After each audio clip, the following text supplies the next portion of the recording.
இங்கே ஒரு விட நான் முன்னால் கொடுக்கிறேன். ஹரியானாவில் நாங்கள் என்ன செய்கிறோம் என்பதை என் மனைவி ஒரு 5 அல்லது 10 நிமிஷத்துக்குள் சுருக்கமாக ஒரு சின்ன சாட்சியை அவர்கள் சொல்லுவாள் என்று நம்புகிறேன். அதுக்கப்புறமாக நான் அவருடைய செய்திக்குள்ளாக நான் கடந்து சொல்லுகிறேன். பரிசுத்த நாமத்துக்கு ஸ்தோத்திரம் உண்டாவதாக. உங்கள் மத்தியில் ஆண்டவர் என்னை நெற்பாட்டினதற்காக நான் கற்றுக்கு நன்றி செலுத்துகிறேன். அழைத்த தேவனுக்கு நன்றி செலுத்துகிறேன். அழைத்த அழைப்பில் உண்மையாக இருக்க தேவன் உதவி செய்தார், அதற்காக நன்றி செலுத்துகிறேன். இம்மட்டும் ஏந்தி சுமந்து தப்புவித்து கொண்டு வந்த தேவாதி தேவனுக்கு நன்றி செலுத்துகிறேன். நாங்கள் பீகாருக்கும் ஹரியானாவுக்கும் ரொம்ப டிஃப்ரெண்ட் உண்டு. ஹரியானாவுக்குள்ளே போகும்போது ஹரியானா மக்கள் ரொம்ப ஸ்ட்ராங்கானவங்க. நீங்கள் பார்த்துருப்பீங்க, ஹரியானாவில் உள்ளவங்க நிறைய மிலிட்ரியில் நிறைய பேர் இருப்பாங்க, மனதளவில் தைரியம் உள்ளவங்க. அவங்க மட்டும் இல்லை, பெண்களும் கூட அந்த மாதிரி தைரியம் உள்ளவங்களாக இருந்து குடும்பத்தை நடத்துகிறவங்களா இருக்கிறாங்க. ஆனால் பெண்களுக்கு அதிகம் கொடுக்க வேண்டியது, இந்த திருமண நேரத்தில் அதிகம் கொடுக்க வேண்டியது இருக்கிறதுனால அதிகமாக பெண்கள் சிறு பிள்ளைகள்லேயே பெண் பிள்ளைகளை அழிச்சிடுறாங்க. அதனால அந்த ஹரியானாவில் பெண்கள் தொகை ரொம்ப குறைவாக இருக்கிறது. ஆனாலும் பெண்களுடைய பலம் குறைந்ததாக இல்லை. பெண்களுடைய படிப்பிலும் அவர்கள் குடும்ப வாழ்க்கையில் எல்லாத்திலையும் பார்க்கும்போது பெண்கள் ஒரு தைரியம் உள்ளவர்களாகவும் பெண்கள் ஒரு அதிகாரம் உள்ளவர்களாகவும் இருக்கிறத தான் நம்ம பார்க்க முடியுது. ஆனால் ஏன்னு தெரியல, அந்த பெண்களுடைய எண்ணிக்கையே அந்த மாதிரி இருக்குது. இப்பேற்பட்ட மக்களுக்கு மத்தியில் நம்ம ஊழியத்தை செய்கிறதற்கு ஆரம்பிக்கும்போது அது கொஞ்சம் கடினமாக எங்களுக்கு இருந்தாலும் அழைத்து கொண்டு சென்றவர் அதற்குரிய ஞானத்தையும் கிருபையும் கொடுத்தார். 2 குடும்பத்தை மட்டும் நான் சொல்லிட்டு அவங்ககிட்ட கொடுக்குறேன். அதாவது உதாரணத்திற்காகவும் ஜெபிக்கிறவங்க தொடர்ந்து ஜெபிக்கிறதற்கு ஏவுவதற்காக. பீகாரில் இருக்கும்போது ஆண்டவர் சொன்னார், உயர்ந்த ஜாதியை நீ என்கிட்ட கேளு, நான் தருவேன் அப்படின்னு சொன்னார். சொன்னவர் உண்மையுள்ளவர். எப்படி என்னன்ட்டு எனக்கு தெரியாது. ஆனால் அங்கே போகும்போது அங்கே நிறைய உயர்ந்த ஜாதி உள்ளவங்களை நான் பார்க்கும்போது, ஓ, கர்த்தர் இதற்காக தான் அப்போவே நம்மளை தயார் பண்ணியிருக்கிறாருங்கிறத நாங்கள் புரிஞ்சுக்கிட்டேன். ஆனால் இங்கே பார்க்கும்போது அந்த மக்கள் எதை சொன்னாலும் கேட்க மாட்டாங்க. அவங்களுடைய அந்த இதில் அவங்க உறுதியாக இருப்பாங்க. ஆனால் கர்த்தர் நம்ம ஜெபிக்க ஜெபிக்க ஜெபிக்க ஜெபிக்க கர்த்தர் இடைப்பட்டு ஆண்டவராக அந்த குடும்பத்தை மாற்றி கொண்டு வந்தார். ஒரு உதாரணத்துக்கு தினேசன்ட்டு ஒரு குடும்பம் இருக்கிறாங்க. அவங்க எப்படி ஆண்டவரை ஏற்றுக்கொண்டாங்கன்னா, அவங்க அவங்க மனைவி பிசாசின் பிடியில் அகப்பட்டு, மகளும் அந்த மாதிரியே இந்த காரியத்தின் விடுதலைப்பட எத்தனையோ முயற்சிகள் எடுத்தாங்க. எல்லா முயற்சியும் தோல்வி. அவங்களுக்கு யாரோ சொல்லியிருக்க, அவங்களுடைய ஃப்ரெண்டு சொல்லியிருக்கிறாங்க, இது கிறிஸ்தவ மதத்தில் ஒரு பாஸ்டர் இருக்கார், அவர் ஜோமன்னா ஜோம் ஆகுமே தவிர மற்றபடி நீங்கள் எங்கே போனாலும் இது சரியாகாது. இந்த மாதிரி எனக்கும் இருந்தது, அப்படி தான் சோகமாச்சுது அப்படின்ட்டு. அப்போ அவங்க யோசித்தாங்க, இவங்க எங்கே போய் தேடுறது? இந்த மாதிரி இடத்துக்கு இடம் பாஸ்டரையும் பார்க்க முடியாது, இடத்துக்கு இடம் சர்ச்சையும் கிடையாது, எங்கே போய் நாங்கள் பார்க்குறது, எங்கே போய் நான் பாஸ்டரை தேடுறது அப்படின்னு சொல்லிட்டு இருக்கும்போது தான் அங்கே ஒரு பாஸ்டர் அவர் திடீர்னு போய்கிட்டு இருக்கும்போது, நீங்கள் என்ன வேலை செய்கிறீங்க? நான் பாஸ்டராக இருக்கிறேன் சர்ச்சில். உடனே இவர் அவ்வளோ மரியாதையோட, எங்கள் வீட்டுக்கு வர முடியுமா, என்னுடைய குடும்பத்தின் நிலைமை இப்படி அப்படின்னு சொல்லும்போது, பரவாயில்ல, நான் ஜெபிக்கிறேன், உங்களுக்கு சுகமாகும். அங்கே எப்போ அவள் அந்த நிலைமையில் ராத்திரி தூங்க முடியாமல் கஷ்டப்பட்டு அழுதுகிட்டு கதறிக்கிட்டு ராத்திரி முழுக்க கிடப்பாடோ, அந்த நேரத்தில் பாஸ்டர் ஃபோன் பண்ணுவாங்க. பாஸ்டர் ஃபோனை காதில் வைங்கம்பாங்க. காதில் வைக்கும்போது இவர் ஜெபிக்க ஜெபிக்க அவள் தூங்கிடுவான், ஜெபிக்க ஜெபிக்க தூங்கிடுவான். இதுதான் நடந்தது. அப்போ அவருடைய இருதயத்தில் கண்டுபிடிச்சிட்டாரு, இது உண்மையான தேவன். அப்படியே அவர் ஃபுல் குடும்பமும் இன்னைக்கு சபைக்கு ஒரு பில்லராக இருக்கிறாங்க. அவங்க கிறிஸ்தவத்தை தாங்குற பெரிய ஒரு வசதியை படைத்தவர். ஆனால் அந்த சபையை தாங்கிறதுல ஒரு பில்லராட்டம் அவர் இருக்கிறார். கர்த்தர் அவராகவே திறந்து கொண்டு வந்தார். இன்னொரு ஒரு உதாரணத்தையும் நான் சொல்லிட்டு நான் முடிக்கிறேன். இன்னொன்று ஒரு மீனாண்டு அந்த சபைக்கு சிஸ்டர் வந்திருக்கிறாங்க. அதில் நான் வீட்டுக்கு கூட்டிகிட்டு போயிருந்தோம். அந்த மீனாண்டு ஒரு சிஸ்டர், அவங்க மேரேஜ் ஆகி மருமகளாக அந்த ஊருக்கு வந்திருக்கிறாங்க. அப்போ அந்த பாஸ்டர் ஒரு வேளை நீங்கள் கேட்டிருக்கலாம் அவங்க மூலமாக. அப்போ அந்த பாஸ்டர் அப்போ இவங்க சொன்னாங்க, நான் ஒரு பிள்ளையை நான் அனுப்பியிருக்கிறேன், அவங்க மேரேஜ் ஆகி வந்திருக்கிறான், ஆனால் நீங்கள் என்ன செய்யுங்க, அவளை உருவாக்கி மட்டும் விட்டுருங்க, அந்த குடும்பமும் ஃபுல்லாகவே இந்த குடும்பம் நீங்கள் உருவாக்கி மட்டும் விட்டுருங்க அப்போ இவங்க சொன்னாங்க சரி. அப்படி நாங்கள் ஜெபிக்க போகும்போது ஒரு நைட்டு நாங்கள் ப்ரேயர் நடத்திட்டு வந்தோம். அவன் மட்டும்தான் அந்த நாளில் கிறிஸ்டினாக இருந்தா, ஆண்டவரை விசுவாசத்து இருந்தா. ஆனால் அவளுடைய நடக்கையினாலேயும் அவளுடைய ஜெபத்தினாலேயும் அங்கே குடும்பத்தில் அவங்க ஹஸ்பண்டு, அவங்களுடைய மாமியார் குடும்பத்தில் அத்தனை பேரும் மனம் திரும்ப ஆச்சாங்க. அவளுடைய ஜெபத்தை கேட்டு அவளுடைய இன்னும் சின்ன மாமியார் அந்த மாதிரி அவங்க குடும்பத்தில் கொஞ்சம் கொஞ்சமாக ஆண்டவரை பற்றி அறிய ஆரம்பிச்சிட்டாங்க. இப்படியே அந்த எல்லைகள் விரிவாக அந்த இடம் வீட்டிலேயே ஒரு சர்ச்சை ஆரம்பிச்சிருந்தா. திரும்ப அதையும் தாண்டி அந்த வீட்டில் இடம் காணாமல் போகும்போது இன்னொரு ஸ்கூல் பில்டிங்கில் நடத்தினா, அங்கேயும் இடம் காணாமல் போகும்போது சின்ன லேண்டு வாங்கி இது பண்ண இவங்க கொஞ்சம் ஹெல்ப் பண்ணாங்க. சர்ச்சு கட்டுறதுக்கு பண உதவி செய்தாங்க. இப்போ இந்த மாதிரி ஒரு இடத்துல ஒரு சர்ச்சு நடந்து 100 பேராவது அப்போவுமே வந்ததுக்கு இப்போ ரொம்ப ஜாஸ்தி பேர் வந்துக்கிட்டு இருக்கிறாங்க. கர்த்தர் யாரை கொண்டும் எப்படியும் காரியத்தை செய்வார். ஆனால் நம்ம ஜெபிக்கும்போது அந்த ஜெபம் ஒரு நாள் வீணாக. ஊழியர்களை எடுப்புங்க, நீங்கள் ஜெபிங்க. ஆண்டவர் என்னுடைய குடும்பத்துக்காக ஜெபிங்க, என்னுடைய விசேஷமாக என்னுடைய மூத்த மகனுக்காக ஜெபிங்க. அவன் அந்த ஊழியத்தின் காரியத்தில் ஆண்டவர் அவனை அழைச்சிருக்கிறாரு. அந்த அழைப்பில் அவன் நெருக்கணும். அதாவது அதை போக விடாதபடிக்கு அநேக தடைகள் இருக்கிறது. அதனால் அவனுக்காக நீங்கள் உங்கள் ஜெபத்தில் ஏறெடுத்துக்கிடுங்க. அவனுடைய பெயர் ஆசீர்வாதம். ஒரு சிறிய பாடலை பாடி நாம் ஜெபித்து ஆண்டுடைய வசனத்துக்குள்ளாக நான் கடந்து சொல்லலாம். ஹிந்தியில் இந்த பாடலை நாங்கள் பாட விரும்புகிறோம். உடைய இரத்தத்தினால் கழுவி எங்களை நீர் விலை கொடுத்து வாங்கி விட்டீர் ஆண்டவரே, உமக்கு சித்தமானதை நாங்கள் செய்ய விரும்புகிறோம். உங்களுடைய கரத்தில் நீர் எங்களை எடுத்து ஓயப்படுத்துவதற்கு எங்களுக்கு எந்த தகுதியும் இல்லை. ஆனாலும் உம்முடைய சித்தத்தை, உம்முடைய திட்டத்தை நாங்கள் செய்து முடிக்க விரும்புகிறோம் ஆண்டவரே என்ற அர்த்தம் நிறைந்த ஒரு சிறு பாடலை நான் உங்களுக்கு முன்பாக வைத்து நான் வசனத்துக்குள்ளாக கடந்து செல்ல விரும்புகிறேன். खरीदा तूने अपने रक्त से, खरीदा तूने अपने रक्त से, काम में आऊं तेरे लिए, खरीदा तूने अपना रक्त से, काम में आऊं तेरे लिए, चाहता हूं मैं काम में आऊं, जीवित हो मैं तेरे लिए, चाहता हूं मैं काम में आऊं, जीवित हो मैं तेरे लिए. எல்லாரும் சேர்ந்து படிக்கலாம். அல்லேலூயா அல்லேலூயா அல்லேலூயா அல்லேலூயா, ஓஹோ அல்லேலூயா அல்லேலூயா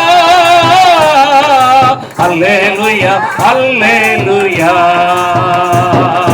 हाथ में लेना योग्य नहीं था, साथ में लेकर किए, हाथ में लेना योग्य नहीं था, साथ में लेकर संगा किए, मालिक तेरी मकसद को पूरी करो तेरे लिए, मालिक तेरी मकसद को पूरा करो मैं तेरे लिए. Hallelujah hallelujah hallelujah hallelujah, hallelujah hallelujah hallelujah hallelujah. ரத்தத்தினால் எங்களை கழுவி எங்களை மீட்டு எங்களை விலைக்கரையும் கொடுத்து நீர் வாங்கி விட்டீர் ஆண்டவரே. நாங்கள் உமக்கு சொந்தமானவர்கள். உம்முடைய திட்டத்தையும் சித்தத்தையும் செய்ய எங்களை ஒப்பு கொடுத்து விட்டோம் ஆண்டவரே. எங்களில் எந்த பலனும் இல்லை. என் கிருபை உனக்கு போதும் என்று சொன்னீர். அந்த கிருபை எங்களை தாங்கட்டும். இந்த சபைக்கு எங்களை மீண்டும் கொண்டு வந்தீரே ராஜா, உமக்கு நன்றி செலுத்துகிறோம். இந்த மக்களுக்காக உமக்கு நன்றி செலுத்துகிறோம். என்னுடைய காணிக்கை, என்னுடைய ஜெபங்கள், என்னுடைய ஆத்மா தரிசனம் ஆண்டவரே நீர் அறிந்திருக்கிறீர் ஐயா. சின்னவன் ஆகிறவன் சிறியவன் பலத்த ஜாதிமாய் பெருகுவான் என்று சொன்னீர். பராக்கிரமசாலியே, கர்த்தர் உன்னோடு கூட இருக்கிறார் என்று சொல்லப்பட்ட காரியங்கள் பிரகாரமாக தேவன் இவர்களை கரம் பிடித்து நடத்தும்படியாக ஜெபிக்கிறேன். ஆசீர்வதியும். ஆவியானவரே நீர் ஆசைவாடும். இயேசுவின் நாமத்தில் கேட்கிறேன் அன்பின் பிதாவே. ஆமென், ஆமென். ஆண்டவருடைய பரிசுத்த நாமத்துக்கு மகிமை உண்டாவதாக. எனக்கு நல்ல வாய்ப்பளித்த பாஸ்டர் கிறிஸ்டோபர் அவர்களுக்கு நன்றி செலுத்துகிறேன். திடீரென்று அவர்களுக்கு நான் ஃபோன் பண்ணினேன். அதனால் நீங்கள் எப்போ வந்தாலும் நாங்கள் ஏற்றுக்கொள்ள தயார் என்று சொல்லி என்னை அன்போடு அழைத்த அருமையான விசுவாச குடும்பங்களுக்கும் சகோதர சகோதரிகளுக்கும் இயேசு கிறிஸ்துவின் நாமத்தினாலே என் அன்பின் நன்றி வாழ்த்துக்களை நான் தெரிவித்துக் கொள்கிறேன்.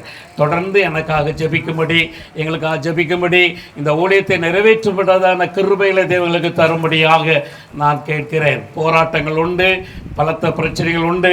கடந்த மாதத்தின் முந்தின மாதத்தில் எங்கள் வீட்டுக்கு முன்பாக ஹரியானாவிலே சோனிப்பட்டிலே எங்கள் வீட்டுக்கு முன்பாக சில மந்திரவாதிகள் சேர்ந்து எங்கள் வீட்டு வாசலில் 6 மணிக்கு கிட்டத்தட்ட 5 சிலைகளை வைத்து பார்க்குறதுக்கே பயங்கரமாக இருந்துச்சு. என்னெல்லாமோ நிறைய அதில் எல்லாம் கொண்டு வந்து வச்சு 6 மணியிலேருந்து காலை 6 மணி வரை ஏதோ ஒரு யாகத்தை நாங்கள் நடத்த போகிறோம் என்று சொல்லி அவர்கள் அங்கு ஆயத்தப்படுத்தி கொண்டிருந்தார்கள்.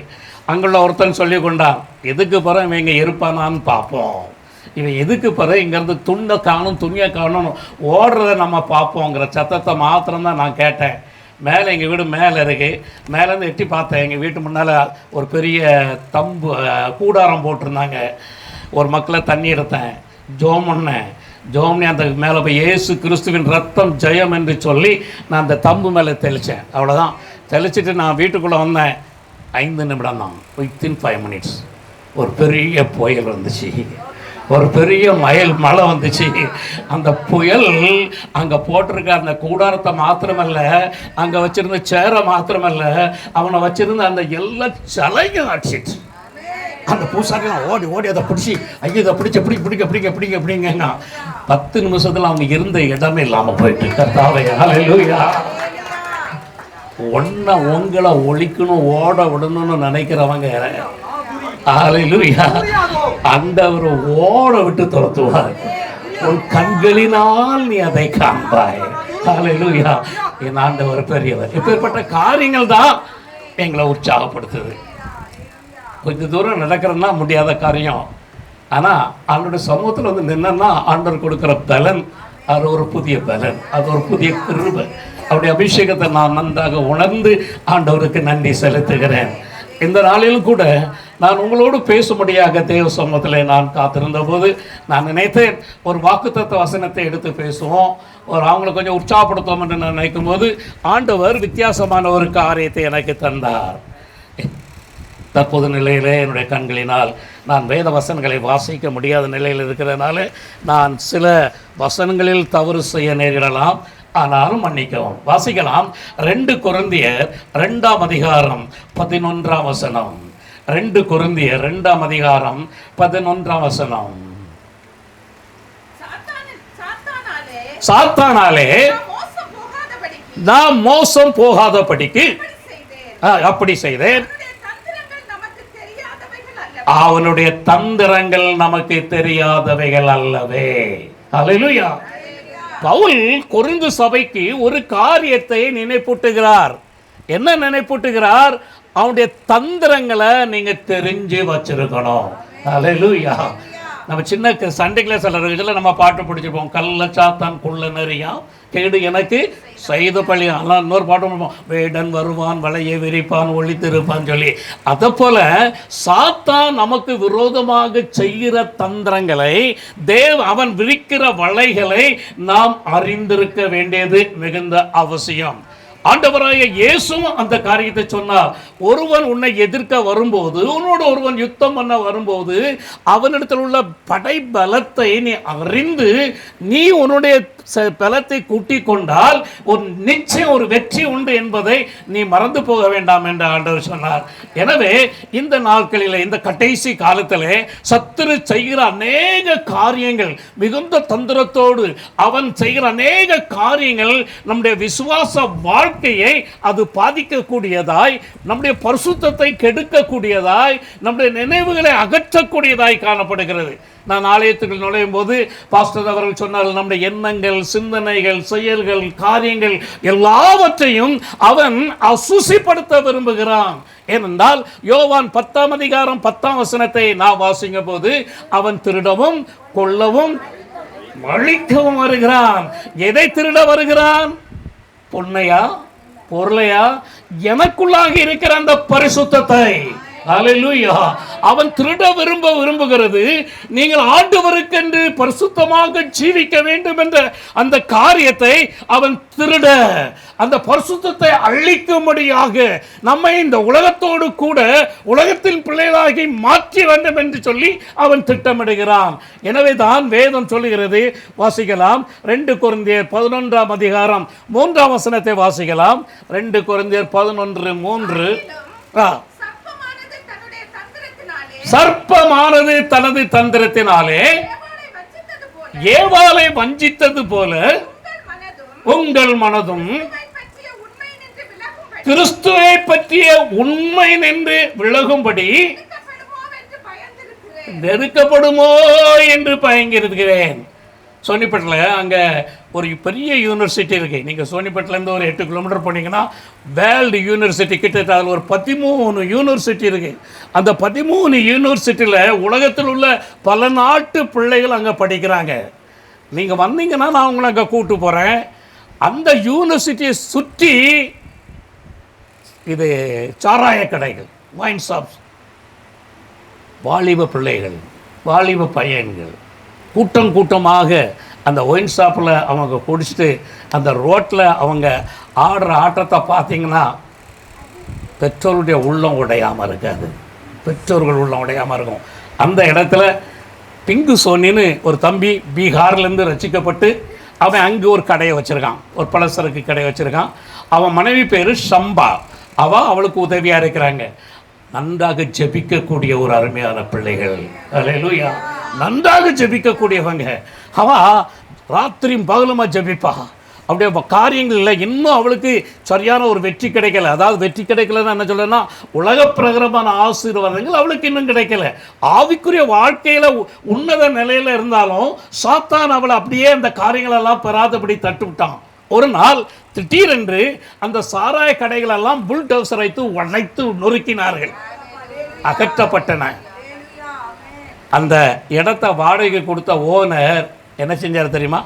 நேரே இந்த சகோதரி சம்பாட்டை வந்து சொன்னார், ரொம்ப ஜோம்னிட்டியோம்மா, உங்கள் ஆண்டவர் எங்களை ஒன்றும் இல்லாமல் ஆக்கிட்டாரு. அல்லேலூயா. அசைக்க கூடாததை அசைக்கிற தேவன்.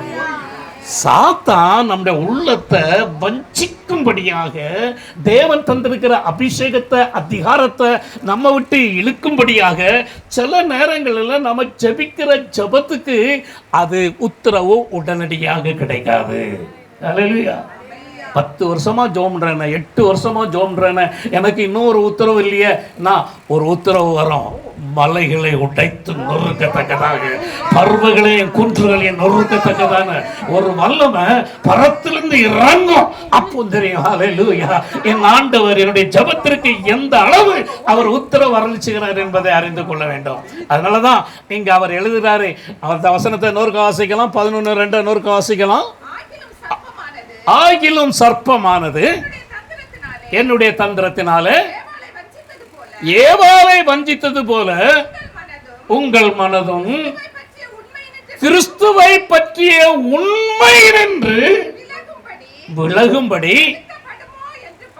கெடுக்கப்படுமோ என்று பயந்திருக்கிறேன். இல்லையா? அன்னைக்கு நிறைய ஒரு சர்ச்சைகளை காணும், நிறைய ஒரு சர்ச்சைகளை காணும். வஞ்சித்து போட்டான். அன்னைக்கு தான் லீவுப்பா, துணி துவச்சிரு, அதை செஞ்சிரு, இதை செஞ்சிரு, இந்த நாளை விட்டா ஒரு நாள் கிடையாது.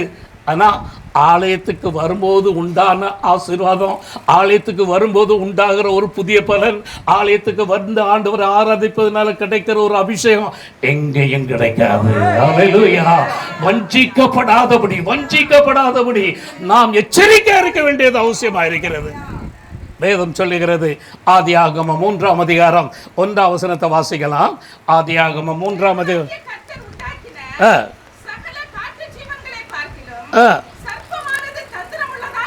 சர்ப்பமானது மிகவும் தந்திரமுள்ளதாக இருந்தது.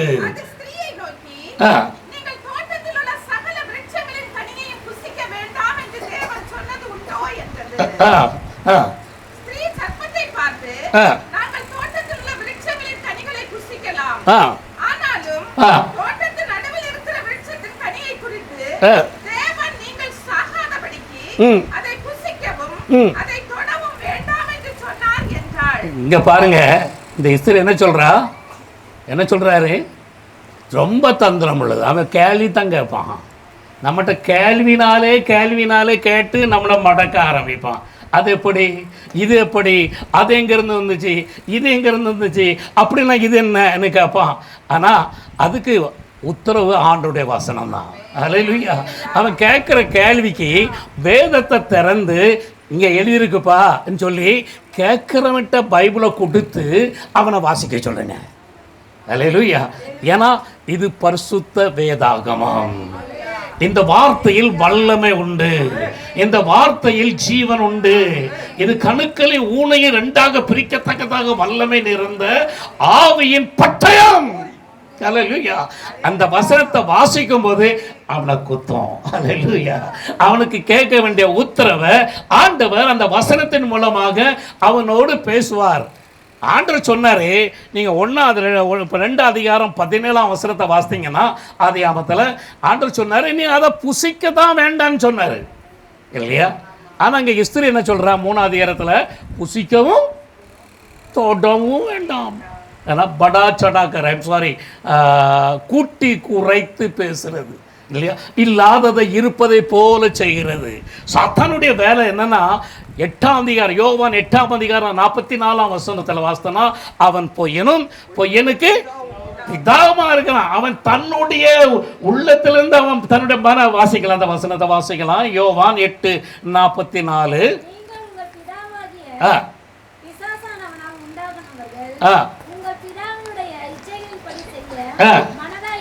மனதாயிருக்கிறீர்கள். ஆதி முதற்கொண்டு மனுஷ கொலைபாதகனா இருக்கிறான். சத்தியம் உண்மைங்கிறதே கிடையாது. பொய்யனும் பொய்க்கும் பிதாவனாய் இருக்கிற அப்படின்னாலே அவன் பொய் பேசும்போது தான் சொந்தத்திலே எடுத்து அவன் பேசுகிறவனாக காணப்படுகிறான். அல்லேலூயா. அவன் சொந்தத்திலே எடுத்து பேசி தேவன் வைத்திருக்கிற திட்டங்களை, தீர்மானங்களை அவன் அழிக்கும்படியாக முயற்சி செய்கிறான்.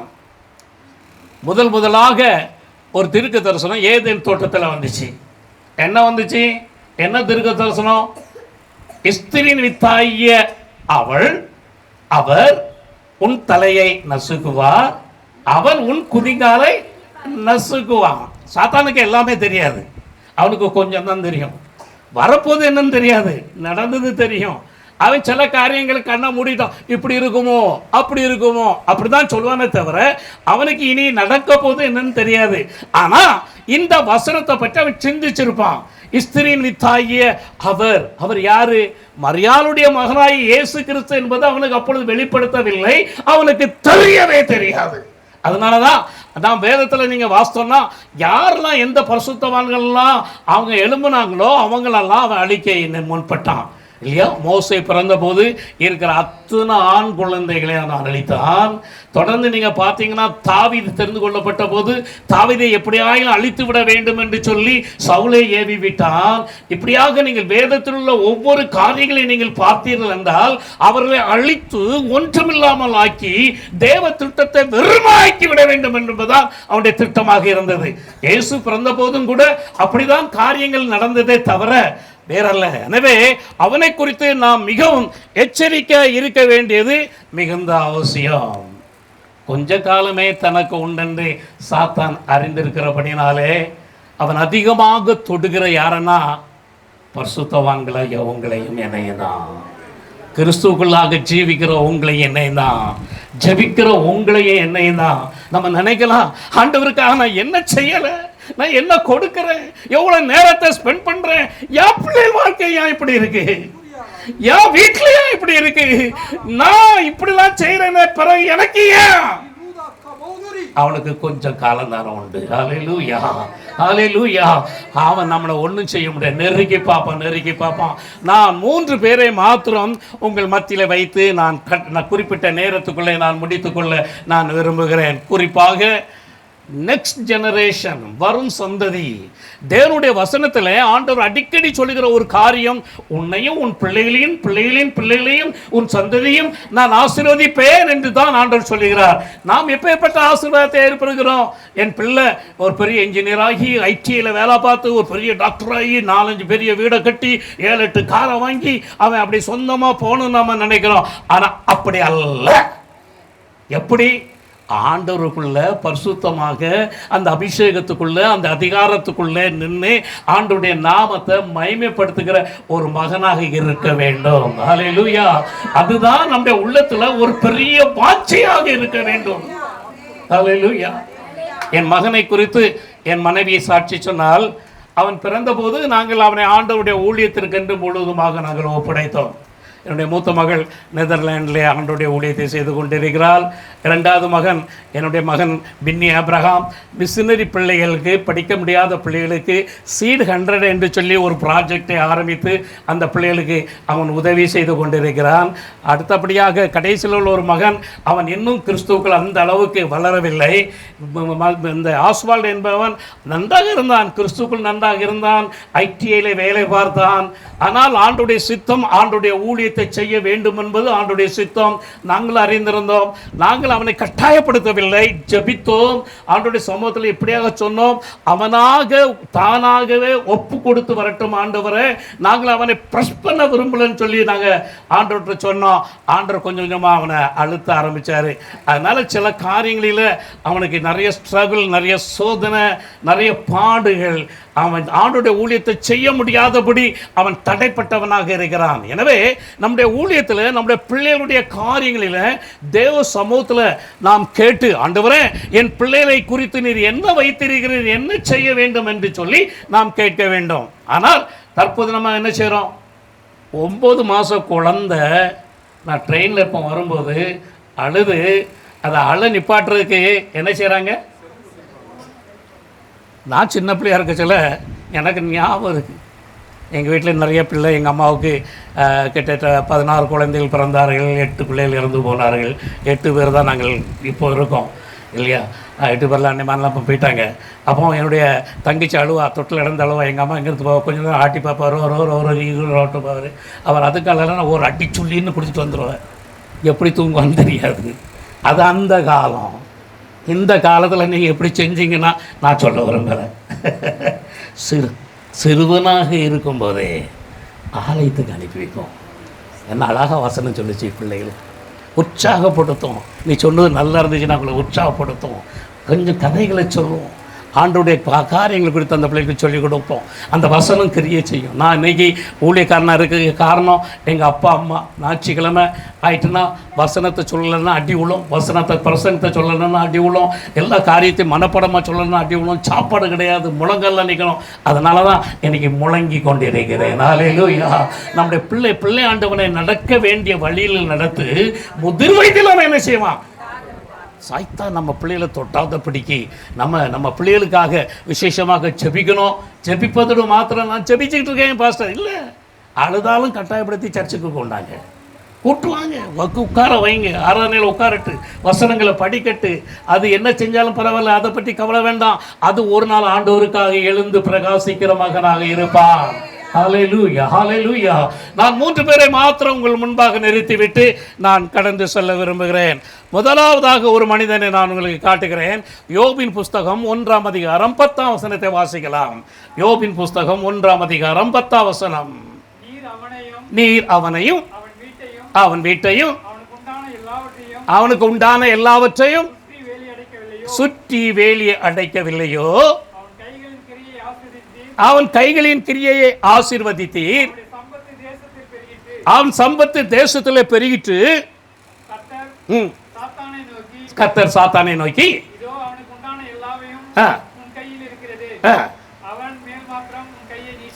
அவன் மேல் மாத்திரம் உன் கையை நீட்டாதே. ஹல்லேலூயா. சாத்தான் எப்போ நம்ம மேலே ரொம்ப கோவப்படுறான் தெரியுமா? அவன் எப்போ நம்ம மேலே ரொம்ப அப்படி பாயிறான் தெரியுமா?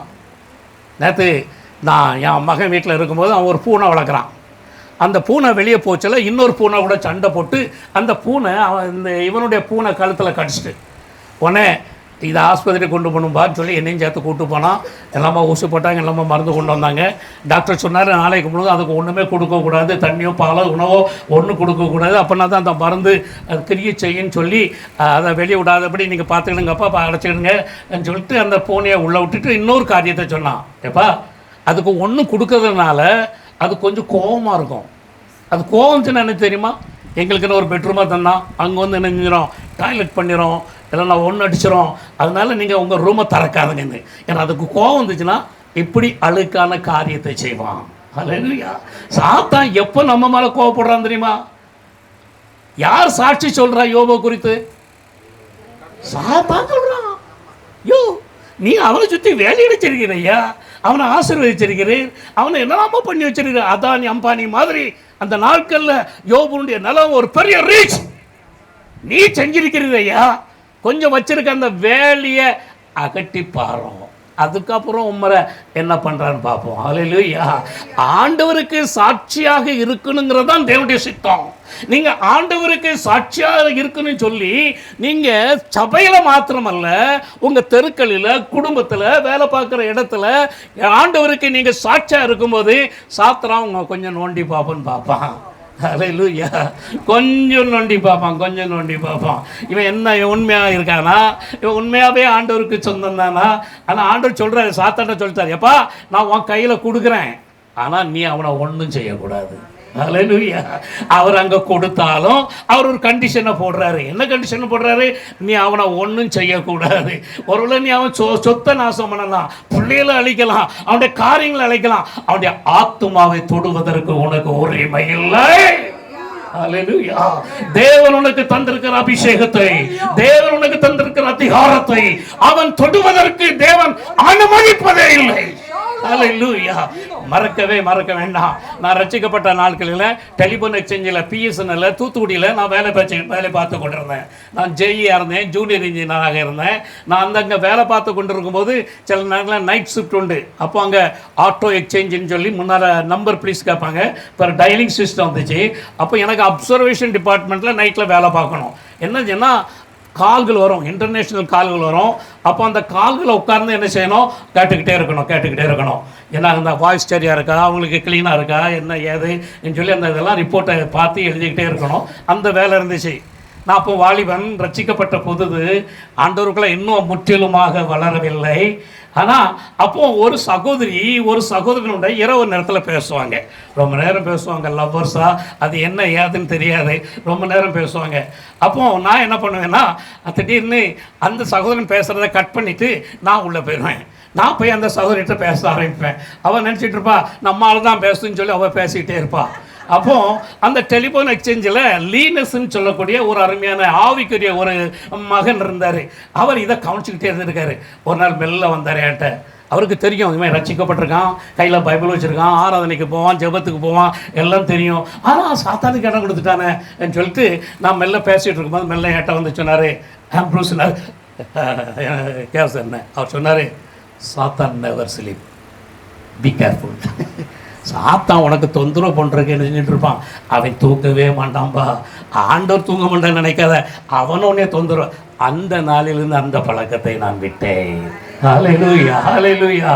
ஏதாவது காரியத்தில் உங்களை கொடைஞ்சி உங்களை சைட் ட்ராக் பண்ணுறதுக்காக அவன் ஏதாவது ஒரு காரியத்தை செய்ய முனைவான். ஹல்லேலூயா. நம்ம அவன்கிட்ட சொல்லணும், நோ ரூம், உனக்கு ஒரு காரியம் என்கிட்ட கிடையாதுப்பா. அவன் உன்னை தொட முடியாது, உன் ஆத்மாவை தொட முடியாது. எப்போ அங்க யோபு ஆண்டவருக்கு பிரியமுள்ள சாட்சின்னு சொல்லி சைத்தானை சொல்றான், என்னை எதிர்க்கிறவனே சொல்றான், என்னை அழிக்கிறவனே சொல்றான். அங்க ஆண்டவர் சொல்றாரு, நீ அவனை தொடக்கூடாது. அல்லேலூயா.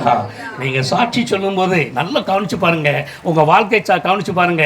நீங்கள் சபையில் வந்தோ மற்றவர்களோ நீங்கள் சாட்சி சொல்லும்போது அந்த வாரத்தில் உங்கள் வாழ்க்கையில் நடக்கிற காரியங்களை கொஞ்சம் நினைவு கூர்ந்து பாருங்க.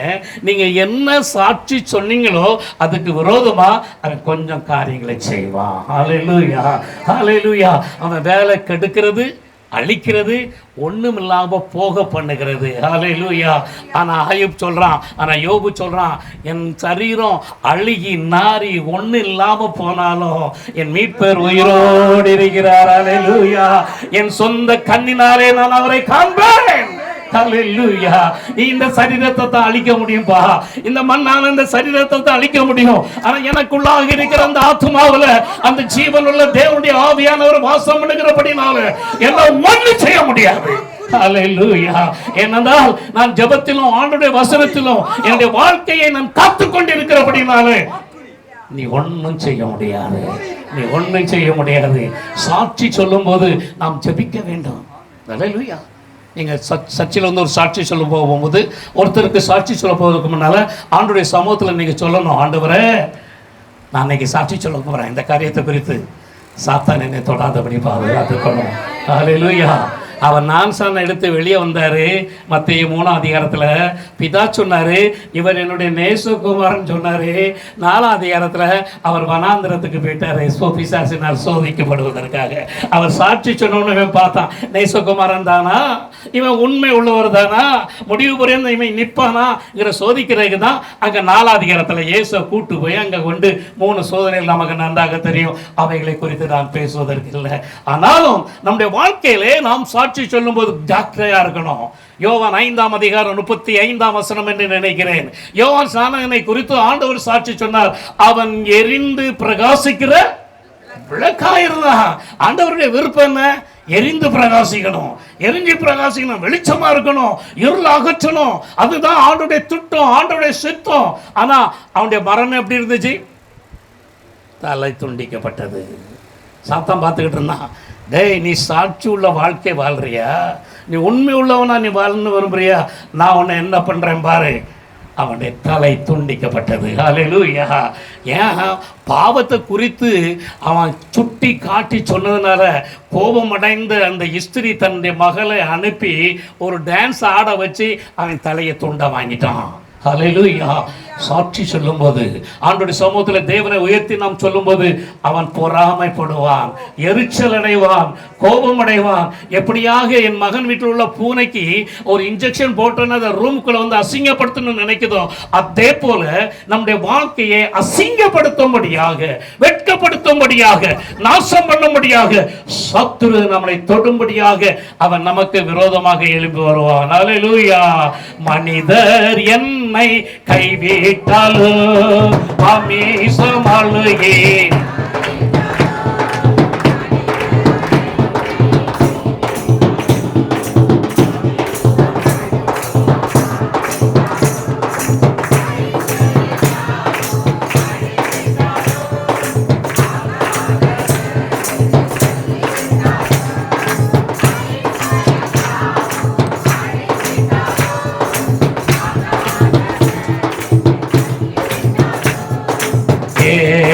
போதுமே போதுமே இயேசு போதுமே போதுமே, எந்த நாளிலுமே என்னே கையிலுமே எந்த வாழ்வினிலே இயேசு போதுமே,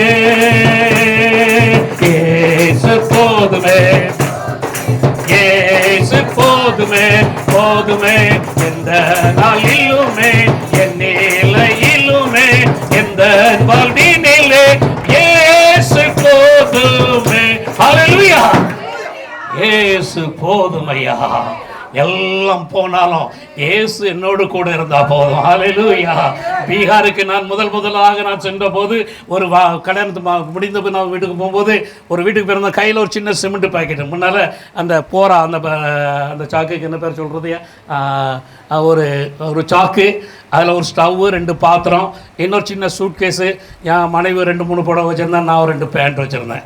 அப்படி தான் அந்த வீட்டுக்கு போனோம். கையில் ஒரு பாய். அந்த வீட்டுக்கு போனோன்னே அந்த வீட்டுக்காரம்மா எங்களை பார்த்து கேட்டாங்க, மெட்ராஸ்லேருந்து வராங்க, ட்ரக்கு நிறைய திங்ஸ் வந்து இறங்குன்னு நினச்சி பார்த்தோம், ஒரு ரிக்ஷாவில் வந்து இறங்கியிருக்கேன், இவ்வளோ தான் உங்கள் பொருளா? ஆமையா இவ்வளோ தான். எப்படி படுப்பீங்க? பாய் விரிச்சு கீழே படுப்பீங்க. என்ன சாப்பிடுங்க? பாத்திரம் இருக்குது, ஸ்டவ் வச்சு பொங்கி சாப்பிடுவோம். உங்கள்கிட்ட என்னதான் இருக்குது? எங்கிட்ட இயேசு இருக்கிறார். ஹல்லேலூயா. அந்த வீட்டை நாங்கள் காலி பண்ணும்போது எங்களுக்கு ஒரு ட்ரக் தேவையாக இருந்தது. ஹல்லேலூயா.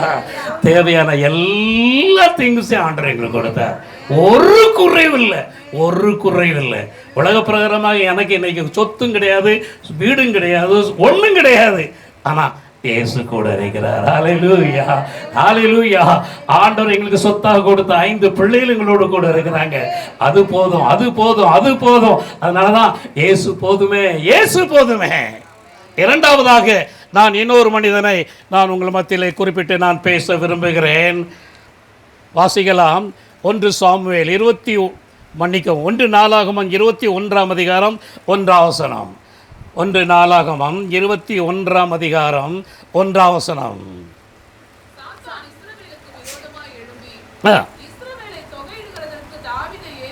தாவீதை ஏவி விட்டான். ஹல்லேலூயா. என்ன ஏவி விட்டான்?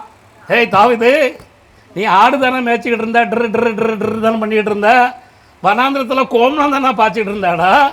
இப்போ உனக்கு ராஜ வஸ்திரம் என்ன, உனக்கு குதிரை என்ன, உனக்கு பங்களா என்ன, உனக்கு சேவை செய்யறதுக்கு எத்தனை ஆட்கள் இருக்காங்க, உன்னை சுற்றிலும் எத்தனை வீரர்கள் இருக்கிறார்கள், கொஞ்சம் எண்ணி பார்ப்பானாரு.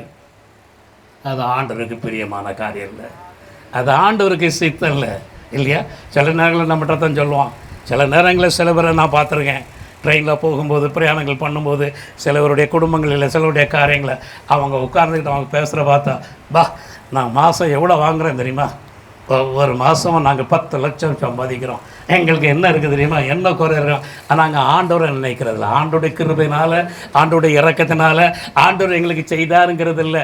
நாங்கட்டினா மகா பாபிலோன்கிற வார்த்தை தான் அங்கே வருமே தவிர, ஆண்டோடைய கிருபையினால், ஆண்டோடைய தயவுனால் தேவன் எங்களை ஆசீர்வதித்து எங்களை பெருக பண்ணினாங்கிற வார்த்தை வரவே வராது. வீட்டுக்குள்ளே குடி மற்றும் பலவிதமான போராட்டங்கள், சண்டை, அது இதுன்னு பல பிரச்சனைகள் இருக்கும். இங்கே தாவீதை சாத்தான் கொஞ்சம் ஏவி விடுறான். இராணுவத்தை எண்ணி பாருதா எவ்வளோ இருக்குன்னு பாரு. நீங்கள் அந்த அதிகாரத்தை தொடர்ந்து நீங்கள் வாசித்தீங்கன்னா அது ஆண்டவருடைய பார்வையில் பொல்லதாய் காணப்பட்டது. அல்லேலூயா.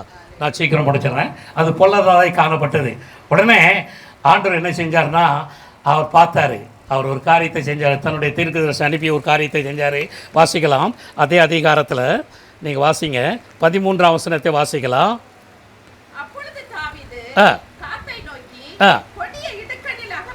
கொடிய இடுக்கணில் நான் அகப்பட்டிருக்கிறேன், கர்த்தருடைய கையில் விழுவனாக, அவருடைய இரக்கங்கள் மகா பெரியது. ஹல்லேலூயா. கர்த்தருடைய கையில் விழுவனாக. தொடர்ந்து வாசிங்கம்மா. மனுஷர் கையில் விழாதிருப்பேனாக என்றான். ஆகையால் கர்த்தர் இஸ்ரவேலிலே கொள்ளை நோயை வரப்பண்ணினார். சில நேரங்களில் தேவனுக்கு விரோதமாக நாம் பெருமை பாராட்டும் போது, நம்முடைய காலை கொஞ்சம் தூக்கும் போது, தேவனுக்கு விரோதமாக கொஞ்சம் அப்படி கொஞ்சம் இது பண்ணும்போது, ஆண்டவர் கொஞ்சம் சாத்தானையும் கொஞ்சம் அனுப்பி வைக்காரு. அல்லேலூயா. ஆனால் தாவீது வாழ்க்கையில் ஒரு காரியத்தை பார்ப்போம். அவன் என்ன சொல்கிறான்? நான் கர்த்தருடைய கையில் விழுவனாக. அல்லேலூயா, அல்லேலூயா. சில நேரங்கள் நம்ம வீட்டில் சில குழப்பங்கள் ஏற்படும் பிள்ளைகளுடைய வாழ்க்கையில். ஐயோ இது ஏன் இப்படி வருது, ஏன் நமக்கு இப்படி ஆயிட்டு, நல்லது நடந்தோம், பிஸ்னஸில் என்ன ஆயிட்டு, நம்ம பிள்ளைகள் வாழ்க்கையில் என்ன ஆயிட்டு, ஏன் இப்படி ஆயிட்டு, கொஞ்சம் ஆராய்ஞ்சு நீங்கள் பார்த்தீங்கன்னா தேவனுக்கு கொடுக்க வேண்டிய கனத்தையும் மகிமையும் துதியையும் நீங்கள் தேவனுக்கு கொடுக்காததுனால அங்கே சத்துரு கொஞ்சம் புகுந்து விளையாடுறான்.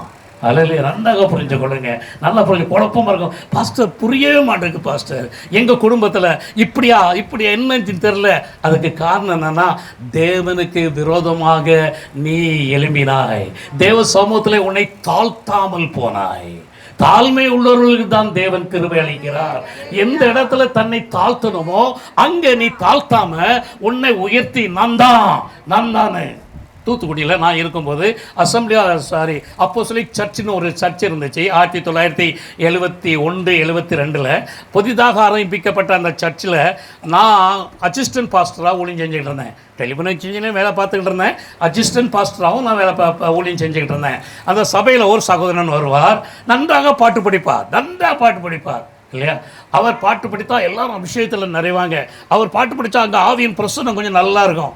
ஒரு நாள் அவர் சொன்னார், நான் பாட்டு படிக்கலைன்னு அந்த சபை அப்படியே தூங்கி போகும் தெரியுமா, நான் பாட்டு படிச்சிக்கிறதுனால தான் எல்லாரும் அபிஷேகத்தில் நிறைஞ்சார், நான் பாட்டு படித்ததுனால தான் அப்படின்னாரு. ஒரு மாதத்துக்குள்ளே ஒரு பாவத்தில் விழுந்தான். ஏன்னா அங்கே ஒரு சகோதரி நல்லா கொட்டடிப்பார், நல்லா பாட்டு படிப்பார், அவர் கொட்டடிப்பார். இவர் சொன்னார், நான் இன்றைக்கி கொட்டடிக்கிறேன் சொல்லி அந்த தங்கச்சி கையிலேருந்து கொட்டை பிடுங்க போனார். அப்போ கொட்டை பிடுங்க போச்சுல தெரியாமல் அந்த தங்கச்சி கையை பிடிச்சிட்டார்.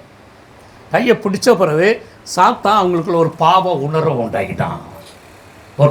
ஒரு டச், ஒரு தொடுதல் இல்லையா, ஒரு தொடுதல் அவங்களுக்குள்ளாக பாவ உணர்வு உண்டாக்கி சபையை விட்டு 2 பேரும் எங்கேயே வெளியே போயிட்டாங்க. அல்லேலூயா. காரணம் என்ன தெரியுமா? நான் பாட்டு படித்தாதான், நான் செஞ்சதான், நீ இல்லை அவர். அல்லேலூயா. தாவீதே, இந்த இஸ்ரேல் ஜனங்களை காத்தது நீ இல்லை, உன்கிட்ட இருக்கிற ராணுவ வீரர் இல்லை, உன்கிட்ட உள்ள பலன் இல்லை, உன்கிட்ட உள்ள காரியங்கள் இல்லை, என்னுடைய கிருபை. நான் உன்னை கண்மணி போல காக்கிற தேவனாக இருந்தேன். நீ சொல்லிவிடமெல்லாம் நான் உன் கூட இருந்தேன்ப்பா. 93 சங்கீதத்தில் சொல்லப்பட்டிருக்க பிரகாரமாக உன் வலது பக்கத்தில் 1000 இடது பக்கத்தில் 10,000 வந்தாலும் அவர்களெல்லாம் அழித்து துரத்தினது நான் தான். உன் கண்களால் மாத்திரம் தான் நீ காண முடிஞ்சிச்சு. உனக்கு உதவி செய்தவன் நான் என்பதை மறந்து விடாதே. அல்லேலூயா. தேவன் செய்த ஒவ்வொரு காரியத்திற்கும் ஆண்டவருக்கு மகிமையை செலுத்த வேண்டும்.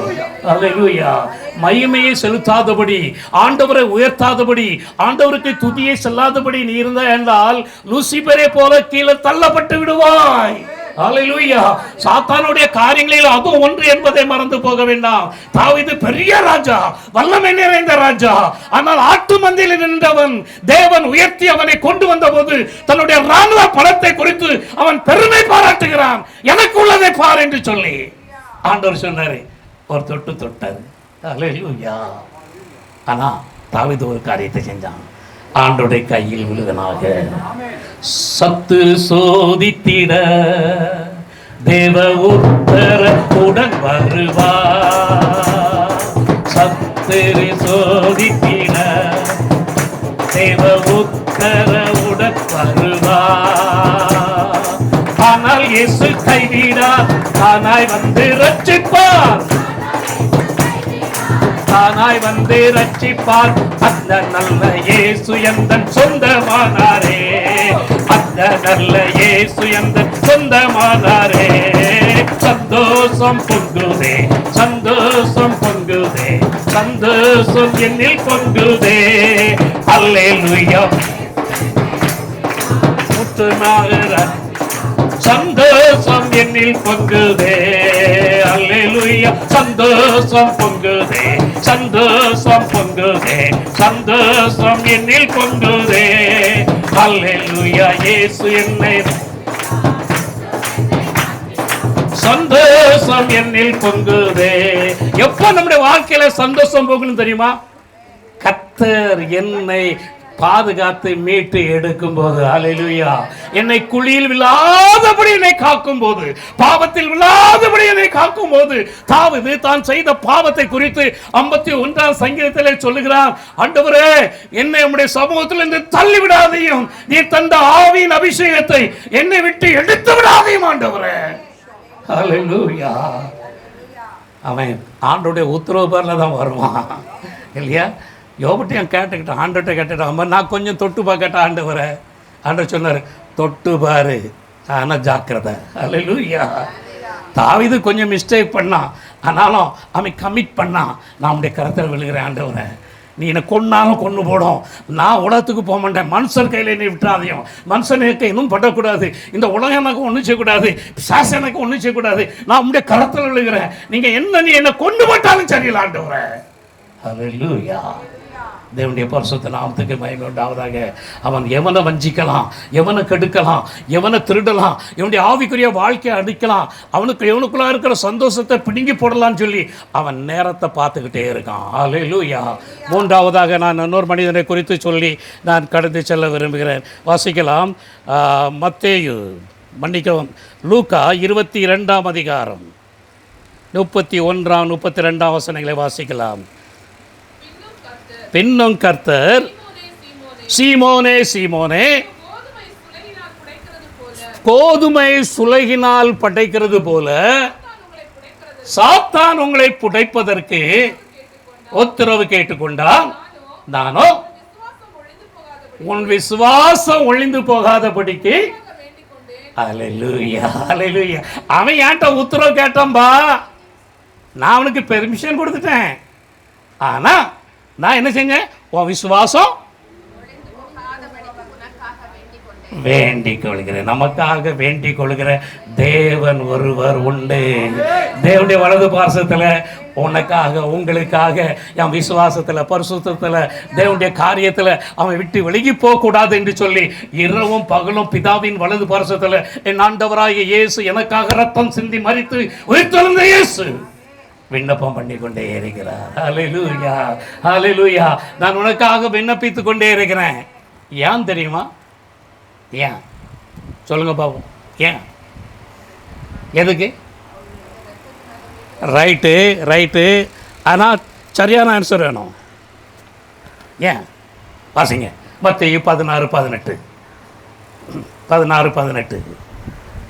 மத்தேயு 16:18. நான் உனக்கு சொல்லுகிறேன் பேதுருவே, நீ பேதுருவாயிருக்கிறாய், இந்த கல்லின் மேல் உன்னை கொண்டு தான்ப்பா என் சபையை நான் ஸ்தாபிக்க போறேன்.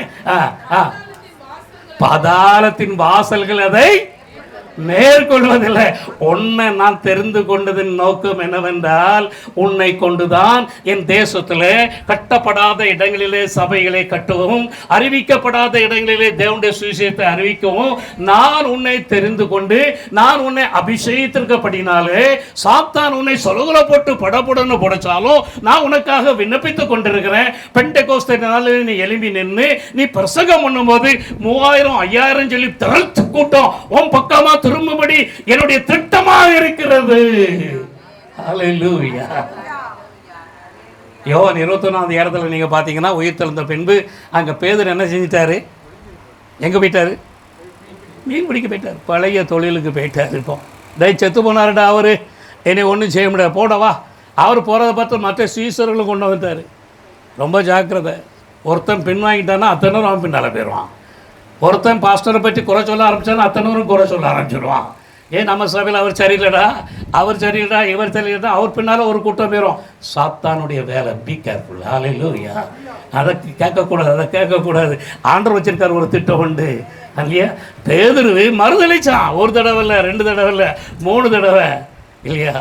அங்கே ஆண்டவர் பேதுருவை ஆண்டவர் சில நேரத்தில் வார்த்தையினால பார்வையினாலே காரியங்களை செய்வார். ஹல்லேலூயா. அப்படி ஒரு திரும்பி ஒரு பார்வை பார்த்தாரு பேதுருவை. அவன் மனங்கசந்து அழுதான். ஹல்லேலூயா. அவர் எனக்கு சொன்னார், ஐயா உன்னை சோதிக்க போறான்னு சொன்னாரு, ஆனாலும் நான் விழுந்துட்டேன்னு சொன்னாரு. ஹல்லேலூயா. அன்பா இருக்கிறாயா பேதுருவே? அப்படி நான் என் ஆட்டுக்குட்டிகளை மெய்ப்பாயாக என்று சொல்லி பேதுரை பார்த்து கேட்ட ஆண்டவனை உன்னை பார்த்து கேட்கிறாரு. ஹல்லேலூயா. உங்களை பார்த்து கேட்கிறார். அவன் சொடங்களை போட்டு புடைக்கிற போல சோதனைகள் வரலாம். ஹல்லேலூயா. சோதனைகள் பெருகலாம், வேதனைகள் பெருகலாம். ஆனாலும் உன்னுடைய விசுவாசம் ஒளிந்து போகாதபடி உனக்காக ஜெபிக்கிற இயேசு ஒருவர் உண்டு. ஹல்லேலூயா.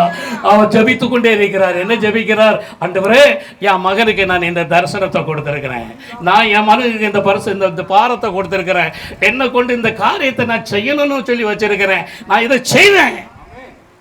என்னுடைய 74வது வயதின் துவக்கத்தில் ஆண்டவரை நோக்கி பார்த்து நான் ஜெபித்தேன். நான் 1976ஆம் ஆண்டு வட இந்தியாவுக்கு புறப்பட்டு சென்றேன். ஒரு நிமிடம், ஒரு செகண்டு கூட தமிழ்நாட்டுக்கு திரும்பி வர வேண்டும் என்று நினைத்தது கிடையாது, கனவு கண்டதும் கிடையாது. ஹல்லேலூயா. திரும்பி பார்க்க மாட்டேன், நான் திரும்பி பார்க்க மாட்டேன். அவரே நோக்கி பார்த்து கொண்டிருந்தேன். ஆனால் 74வது வருஷம் எனக்கு பிறந்த போது எனக்குள்ள சின்ன போராட்டத்தை சாத்தான் கொஞ்சம் கொள்ள வேண்டாம் தான். உட்கார இருந்து தான் முடிஞ்சு போச்சுடா. பஞ்சாபுக்கு அடிக்கடி போக முடியல, ட்ரெயினில் ஏற முடியல, பஸ்ஸில் ஏற முடியல, கால் ரெண்டும் போயிட்டு நடக்கிறது ஏறுறது கஷ்டமாக இருக்குது. கூட யாராவது ஒருத்தர் வந்தால் தான் முடியும் இல்லையா?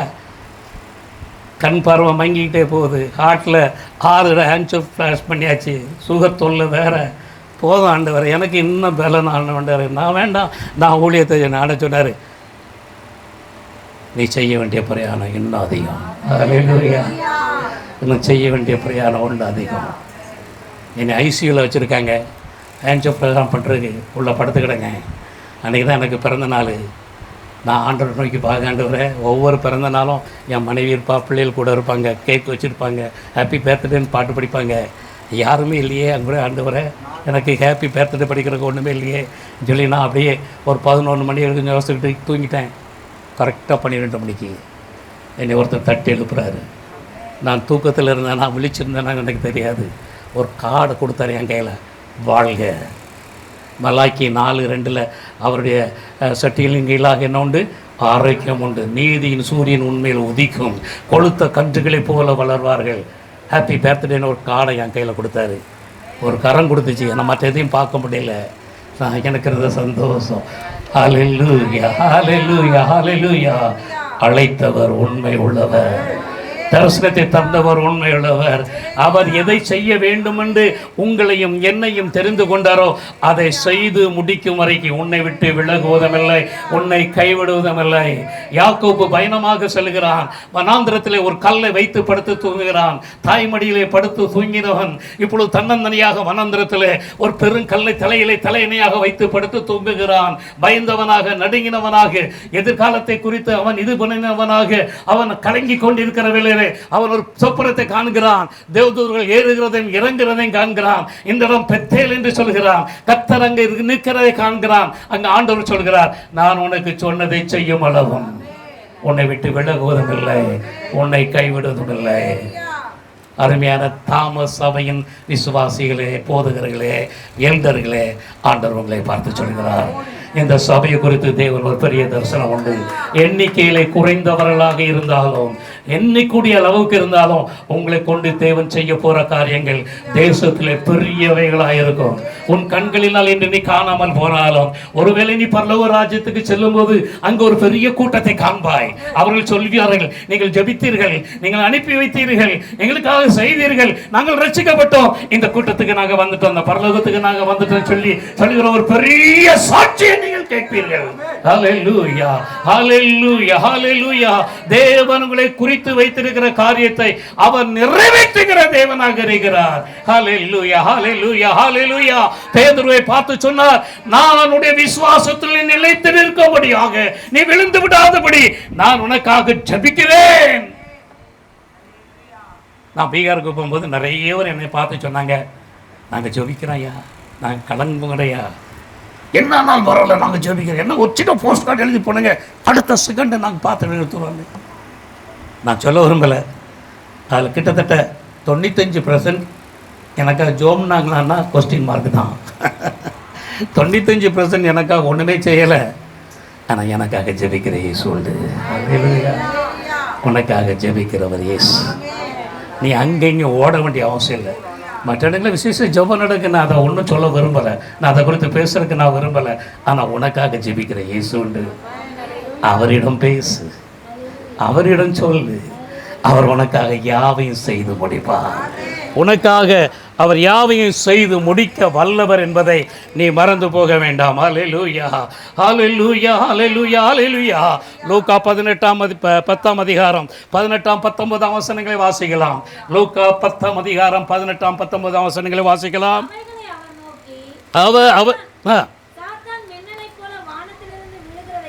சாத்தான் மின்னலை போல வானத்திலிருந்து விழ கண்டேன், சர்ப்பங்களையும் தேள்களை மிதிக்கவும்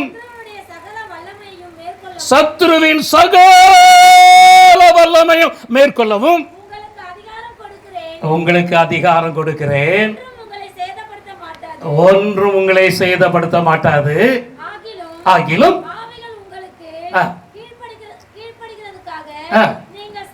நீங்கள் சந்தோஷப்படாமல் உங்கள் பெயர்கள் எழுதியிருக்கப்பட்டிருக்கப்படினாலே அல்லேலூயா,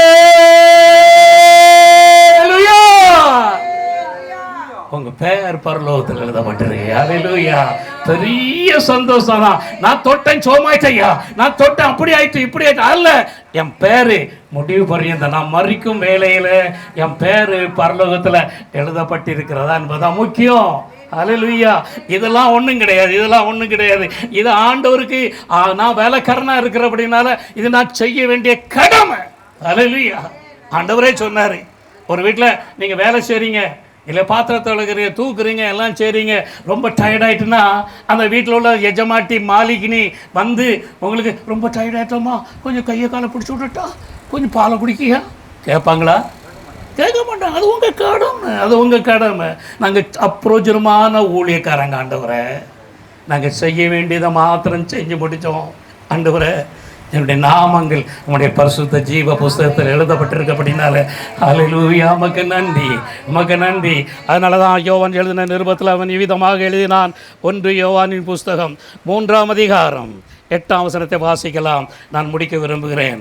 1 யோவான் 3ஆம் அதிகாரம் 8ஆம் வசனம். பாவம் செய்கிறவன் பிசாசினால் உண்டாயிருக்கிறான், ஏனெனில் பிசாசானவன் ஆதி முதல் பாவம் செய்கிறான், அவனுடைய கிரியைகளை அழிக்கும்படிக்கு தேவனுடைய குமாரன் வெளிப்பட்டார். அவனுடைய கிரியைகளை, பிசாசின் கிரியைகளை அழிக்கும்படிக்கு, பிசாசின் கிரியைகளை அழிக்கும்படிக்கு தேவனுடைய குமாரன் வெளிப்பட்டார். பிசாசின் கிரியைகளை அழிக்கும்படி இயேசு கிறிஸ்து சிலுவையிலே அம்ப்ரோசுக்காக ரத்தம் சிந்தினார், எனக்காக அடிக்கப்பட்டார், என்னை கழுவி மீட்டு பரிசுத்தப்படுத்தி என்னை வட தேசத்துக்கு அழைத்து சென்றார். அவனுடைய கிரியைகளை அழைக்கும்படிக்காக தேவனாய கர்த்தர் இயேசு கிறிஸ்துவின் ரத்தத்தினாலே உங்கள் பாவங்களை மன்னித்து பரிசுத்த ஆவியினாலே அபிஷேகித்து அவருடைய வல்லமையை, அவருடைய அதிகாரத்தை உங்களுக்கு கொடுத்து இந்த தேசம் தேவனை அறிகிற அறிவை அறியும்படிக்காக தேவனை உங்களை தொட்டிருக்கிறார். அல்லேலூயா. இருந்த இடத்துல அப்படி எழுந்து நிற்போமா? தேவனை நோக்கி பார்ப்போம். சாத்தானுடைய கிரியைகளை குறித்து நான் பார்த்தோம். அவன் எப்படிப்பட்டவன் என்பதை குறித்து நான் சொன்னேன். சில உதாரணங்களை சொன்னேன். தாவீது வாழ்க்கையிலே, யோபுடைய வாழ்க்கையிலே, பேதுருடைய வாழ்க்கையிலே அவன் எப்படி கிரியை செய்து அவன் காரியங்களை அவன் செயலாற்ற முயன்றான் என்று பார்த்தேன். உங்களுடைய வாழ்க்கையிலும் சத்துரு அதே மாதிரி காரியங்களை செய்யக்கூடும். அல்லேலூயா, அல்லேலூயா. ஆனால் தேவன் உனக்காக வேண்டிக் கொண்டிருக்கிறார். நீ மனுஷனுடைய கையில் விழாதிருப்பாயாக, தேவனுடைய கையில் விழுவாயாக, தேவனுடைய கரத்தில் நீ விழுவாயாக. ஹல்லேலூயா, ஹல்லேலூயா. இந்த சரீரம் அழுகி போனாலும் என்னை பெற என் கண்களினால் காண்பேன், என் கண்களினால் கண்டு அவரை தரிசித்து நான் அவரை துதிப்பேன் என்று சொல்லி. ஹல்லேலூயா. Thank you Father, thank you Jesus. கரங்களை உயர்த்தி ஆண்டவரே, என்னை இன்னும் பரிசுத்தப்படுத்தும், என்னை இன்னும் அபிஷேகப்படுத்தும், உடைய வல்லமையை தாரும். விசுவாசத்தில் உண்மையுள்ளவனாக உமக்கு கர்த்தாவே நான் உகந்தவனாக, பிரியவனாக, சத்துருவின் எல்லாம் அந்த ஆரத்தின் கிரியையிலே அழிக்கும்படியான வல்லமை எனக்குள்ளாக இன்னொரு முறையாக ஊற்றும். என்னை புதுப்பியும் ஆண்டவரே என்று சொல்லி ஆண்டவரை நோக்கி கேட்போமா? என்னை புதுப்பியும் ஆண்டவரே, இப்படி வல்லமையால் புதுப்பியும். நான் வலுவாதபடி என்னை காக்கிற தேவன், நான் விழுந்து விடாதபடி என்னை தூக்கி எடுக்கிற தேவன், எனக்கு குறித்த காரியத்தை செய்து முடிக்கிற தேவன், நீர் வல்லமை நிறைந்த தேவனாக எனக்குள்ளாக வாசம் பண்ணுகிறபடினால உலகத்தில் இருக்கிறவர்களை பார்க்கணும். எனக்குள்ளாக இருக்கிறவர் பெரியவர், பரிசுத்தமுள்ளவர், வல்லமை நிறைந்தவர், நீதி உள்ளவர், என்னை கைவிடாதவர், எனக்கு நல்லவர், நல்லவர், நல்லவர். ஹல்லேலூயா. ரதனி சக்கடதன மந்தரபதனமா. சிலருடைய வாழ்க்கையிலே தாவீதுக்கு வந்தது போல, யோபுக்கு வந்தது போல, ஹல்லேலூயா, பேதுருக்கு வந்தது போல சில சோதனைகள் வரலாம். ஆனாலும் தேவன் சொல்கிறார், ஆவியானவர் சொல்கிறார், உன்னை தாங்கும்படியாக, உன்னை காக்கும்படியாக, உன்னை உயர்த்தும்படியாக, நீ எரிந்து பிரகாசிக்கிற விளக்காக, நீ ஆண்டவருக்காக நீ திகழும்படியாக நான் உன்னுடனே கூட இருக்கிறேன். உன்னை விட்டு விலகுவதில்லை, உன்னை கைவிடுவதில்லை. நான் உன் தேவன், நான் உன் தகப்பனாகும்.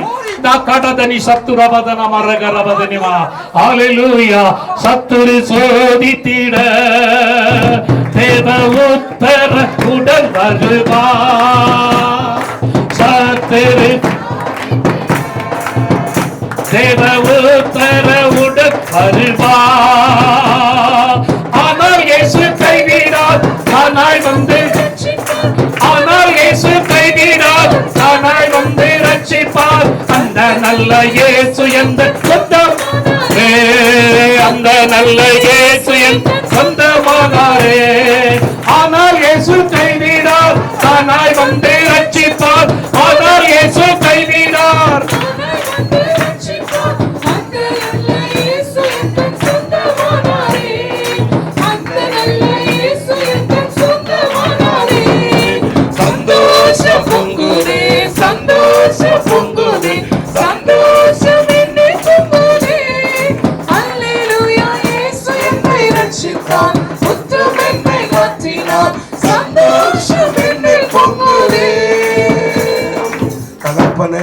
இந்த நல்ல கால வேளைக்காக மக்கள் நன்றி செலுத்துகிறோம்.